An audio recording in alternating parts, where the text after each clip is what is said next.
And to elaborate on your last question about Carter, there's nothing, it's just something that is just a coach's decision. And it's mainly for me, myself personally, and the team, and for Carter.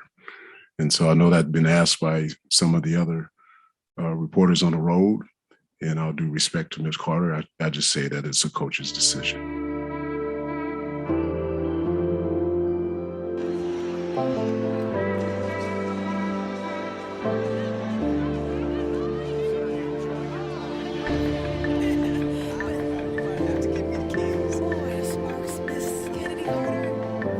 A few weeks back, you had posted on your IG like the 5 signs of depression, and then like almost immediately you got this outpouring of love on Twitter, Instagram. Did you see that, and did it make you feel loved and appreciated?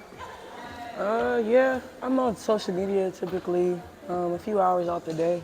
I know I have a great fan base all over the world, even in other countries. Yeah. So to be able to see a lot of players in the WNBA, family members, even fans reach out, it meant a lot. Yeah. I was going through a difficult time just trying to adjust and just trying to find my role and how I want to live in Los Angeles, being that it's my first time living out here. Right. So it was a bit of an adjustment. So everything just kind of just felt like a lot for me. I just had to take a step back, and sitting down, being injured, helped me to really get some rest and really just relax.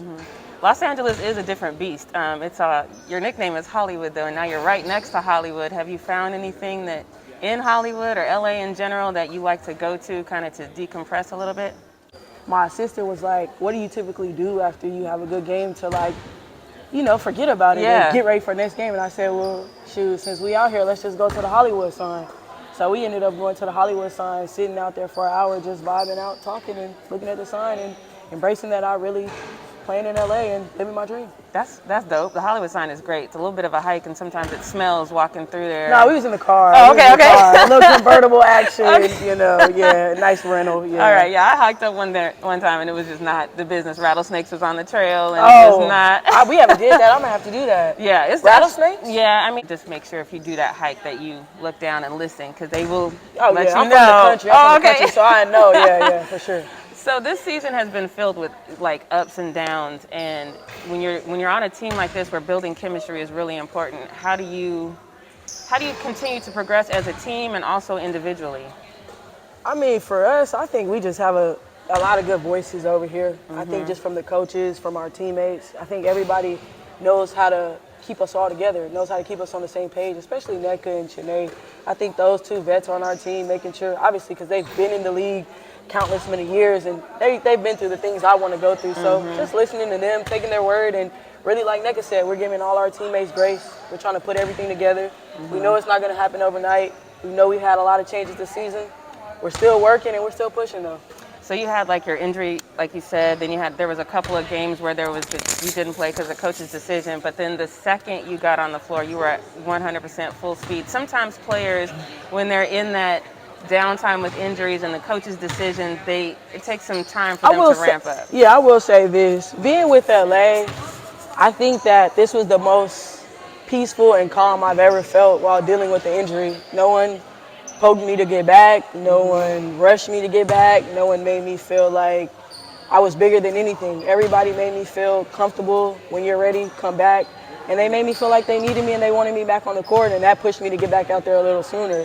So I give credit to our trainers, and I give credit to the staff and everyone in LA as a whole. Okay, so as far as your team, if somebody called you right now on the team and said, pack a bag, I'm coming to get you, we rolling out, who would you go with without question and not ask where you going, but you just be ready to roll?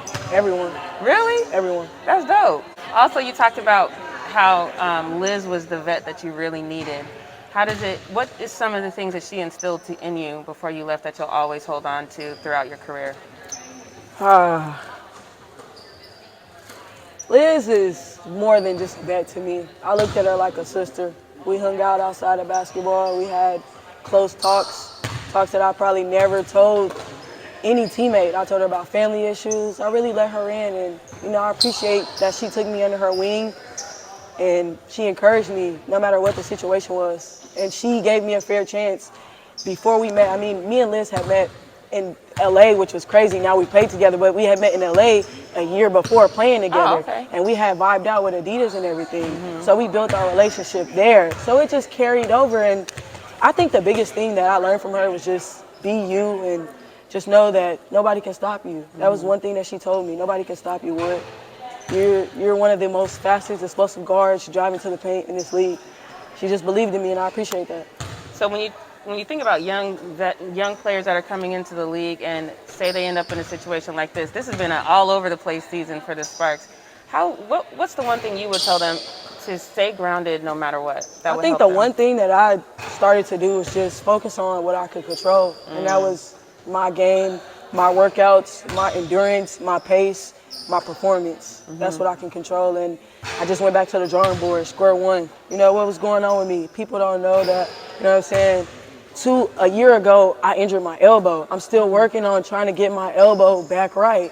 They don't know that. Now this year I hurt my knee, but it was a little bit, I guess, it wasn't that serious of an injury, you know what I'm saying? So I've been battling different things, but just trying to find one thing that's keeping me grounded, and that's just basketball. Once I get back to it, I forget about everything I've been through. I forget about everything. I just go to work and I just go get buckets. So that's what I would tell a girl. Focus on the one thing you can control, which is basketball. Dope. I love that. Okay, so final question.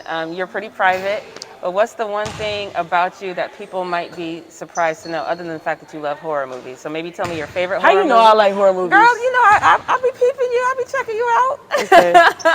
Yeah, I'm a horror movie guru. I just watched, what's it called? Nope. I watched Nope, and then I seen both in theaters, but I like scary movies so much, I go back home and I rent them. So last night I rented the Black Phone. I watched that one. Oh, is that good? Yeah, that was pretty good. You gotta watch that one. Okay, I'm gonna watch that. Pretty good. Now you gotta pay attention. Okay. Yeah, but it's good. But something that I would tell people that they don't know about me is I love to shop. Even though I haven't showed y'all yet, I love to shop. I just gotta really get a grasp on living in LA, finding my stores, and find the right time, and it'll all come together soon.